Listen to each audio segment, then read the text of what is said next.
California coastline, midday Texas sun, misty rain in the Smoky Mountains, out here on the run.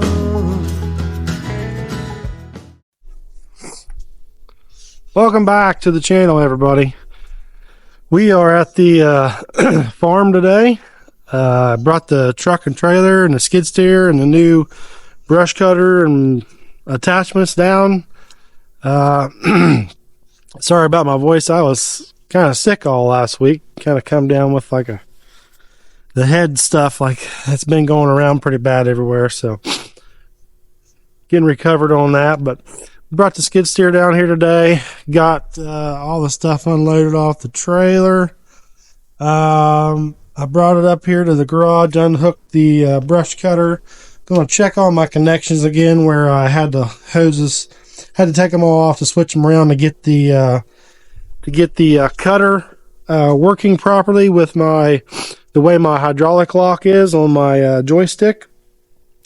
So I'm going to double check those, make sure there's no leaks. This was the light setup I was talking about on my skid steer. This thing has like 5 settings. You can do full bright or like 4 different types of flashers, which I thought would be handy, you know, if you're working around roadways and stuff like that without having a big beacon up on top, you know. But these lights were actually not working when I got it, and they are like $89 a piece from Case.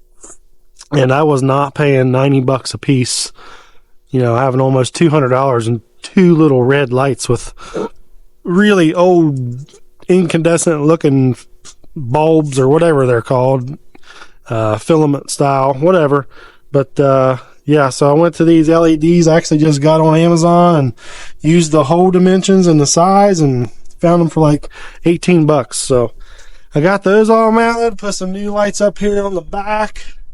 Got them wired in. There's actually a plug right here. It's a Deutz plug, or however you pronounce it, weather pack. We wired it down here and tied it into these backlights here. Because this cab, you take these 2 bolts out, it does raise up, so you have to be able to unplug these to raise the cab up. So that was my best option for that. And then come around here to the front. Got some more on the front. I did a little bit of work on a driveway, which I did not video. And it was real dark that night trying to get the job done before rain. And the old lights just weren't cutting it. So I went ahead and updated everything. The LEDs, put an LED 24-inch light bar on top. So you can definitely see out there and around you and behind you. And on top of that, I'll climb in here real quick if you can see this, but went ahead and put a cigarette lighter plug-in in here. Well, I guess it's not technically a cigarette lighter. I do have a cigarette lighter for it, but a phone charger with gauge on it. It's got USBs and Type-C for the new phones. With my phone mount, so I can charge my radio and my phone, everything all at once. And obviously we got the backup camera there. And then this thing, the biggest thing I hated about this thing, being it's a little bit older, it doesn't have no cup holders. You got to let your cups. You got bottles all over the place. So I found these cool little magnetic cup holders, stainless steel. I thought that was pretty cool. So I threw a couple of them in there. But yeah, I got the starter rebuilt. I'll give that thing a quick start real quick. It starts way faster. One roll and it started now, so that's all I got for it. Obviously it is muddy around here right now. It's about 40 degrees on Thursday, and didn't have much going on today, so I thought I'd bring this stuff down here. It's supposed to get really cold next week, like down in the teens and single digits at night, so I thought this would be my last nicer day to get out and do something. And wanted to bring the trailer and everything down here and get it unhooked because I don't need it right now. I've got no jobs planned. So what we're going to do today, letting this thing warm up a little bit, and we're going to hook the brush cutter back up right here, and we are going to take this thing up here and hit a couple of these field edges along these trees. Got a lot of limbs hanging down and a lot of brush coming out in there, and it'd be a great time to do that. Don't want to tear the field up any, so I don't know if I'll get on this hillside or not, but I might just go up on top and do the top section just to try this cutter out. I'm anxious to see how it does and maybe give you guys a quick little walk around after I get started. So hang tight and I'll see you guys in a little bit.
Hey, welcome back. We just knocked out a little bit of a runway here on these old pine trees up here in our hayfield up on top of the hill here at the farm.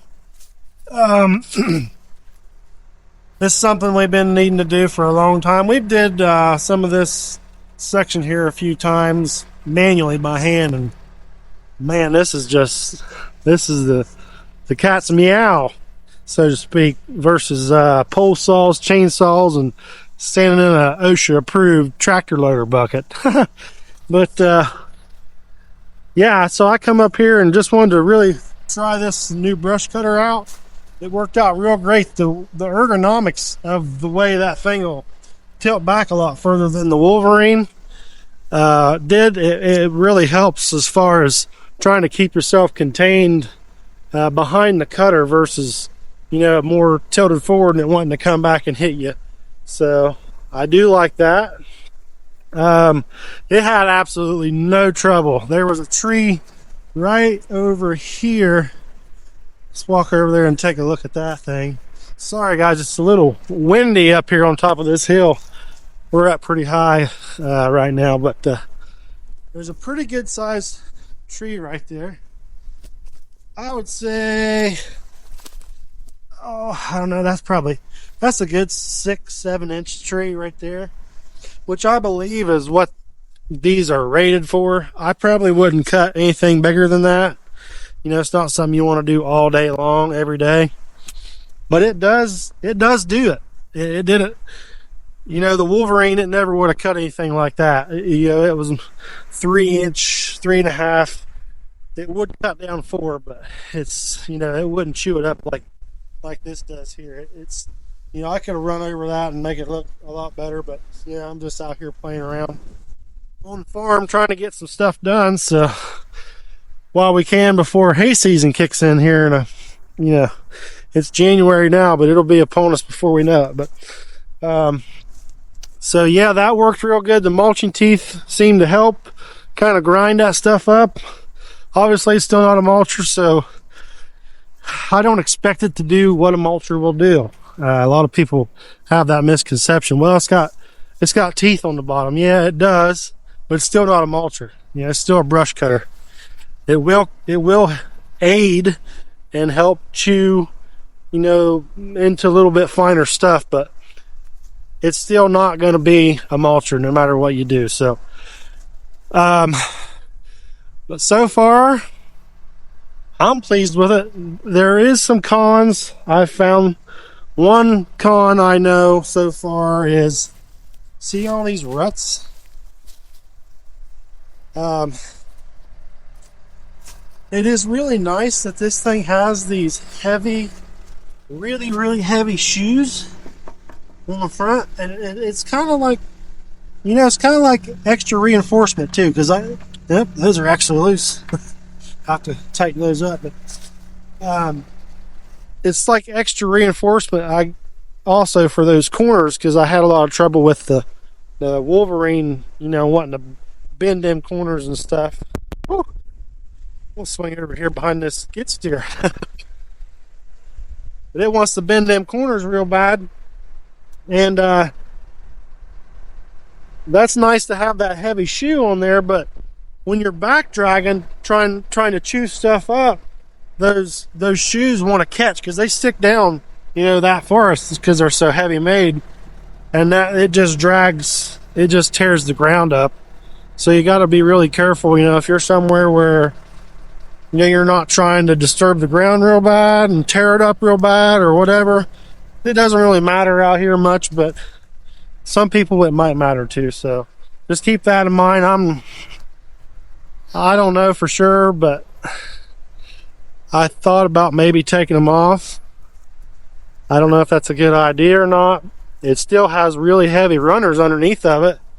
Probably, I'd say it's 3/8 anyway, which is pretty heavy.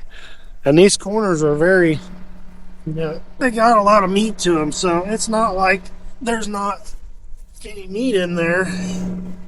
It's double welded and plated. So That's just a thought. I don't know for sure if I will or not, but it does. It likes to drag stuff up and leave big clumps behind it. So that's one thing I might look into. I did find a hydraulic leak right here. I would assume it's leaking right here. Yeah, it's leaking right here where this Teflon tape is. It was a slow drip, so I'll have to take care of that. Other than that, I really don't have a lot of complaints. It's really super quiet and balanced. I actually kicked it on for the first time, and I was surprised because the Wolverine, being it was a gearbox driven unit, you know, they're real loud and whiny because of the gears and everything in there, and it really sounds like it's turning. But this thing, you can flip it on and you don't even actually know it's running. So that kind of threw me off guard. And when you rev the skid steer all the way up, you still can't hardly hear it. So once you take off into some brush and trees, it'll finally, you can finally hear it cutting. But it's actually even harder to tell if the pan is slowed down or not. It will stop if you get it in there too hard, but it's hard to even tell because it doesn't whine or make any type of noise or anything like my Wolverine would. The skid steer would let you know, and the brush cutter would let you know. It was like it really worked your hydraulics, being that the way that thing was made. But I'm happy with it. I can't complain so far. Of course, I've only used it for about an hour, but I will try to get down to the barn here. I'm pretty much done up here on top. Try to get out of this wind. Maybe I'll talk to you a little bit more here real quick. Tighten this fitting, and yeah, I'll see you down there. Thanks. Hey, we're back down here to the shop. I went ahead and double checked the tightness on these skid shoes. I'm going to go ahead and leave them on there for now. I just, I hate to take them off because, they are on there for a reason, but at the same time, if they're just going to dig holes and drag everywhere, I don't know. Maybe I need to trim these corners or something, or take the grinder and bevel the back sides down on 45 or something, maybe help keep it from cutting in maybe as bad. But that's not a big deal right now. I'm not too concerned about it, but just something I did notice the little bit I ran it. Went ahead and tightened these lines back up.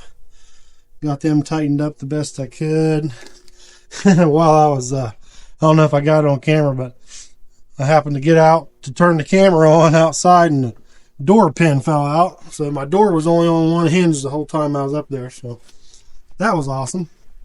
But yeah, of course it is wintertime, and like I've said before, I hate mud. So I don't know why I even try to keep this thing clean around the farm. It just gathers right back. You make one trip through the barnyard, and it's like you never even washed it. But anyways, these lights here, I don't know about those things. There's a good thought in theory, but I have already hit it with a tree branch and bent it back. But I try to keep them down low enough where, they're not going to if they do get hit, they'll only go back so far. They're made to, move a little bit. So hopefully they don't break off. But that's enough about that. Like I said, up on the hill, this is a nice brush cutter. For the money and the price point, I don't know if you can go wrong buying one. If you're in the market for something heavier than the average JCT or Wolverine or the AGT or Top Cat or whatever those things are, there's so many different Chinese branded machines out there, and to know that this one is made in the USA does kind of give me a little better feeling, I guess. It is well built. It is much heavier. There is absolutely no flex in this deck It's got all these plates and gussets, and it's all boxed in, heavy tubing, heavy decking. It's a nice built piece. This here is nice, this push bar. These do have the hole cut out in the deck, so you can take the blades off easily without pulling the pan. That was something I absolutely hated about the Wolverine, with the way I put that different stump jumper and blades on there. There was no way to get in there to tighten them up or take them off. So you had to take the whole pan off to do it, and it was a pain in the butt. But yeah, like I said before, it's a great piece. I think I did the right thing going with this unit here. I don't know what else to say about it. The direct drive motor, I've not run one before, so that took some getting used to. Like I said, on the hill, it's so quiet, and it just doesn't take any time to get back up to speed, and it doesn't slow down. It doesn't slow down and bog down like the regular gearbox driven ones do. It just keeps on cutting, so that's pretty much all I got for today. I don't know for sure when the next video will be.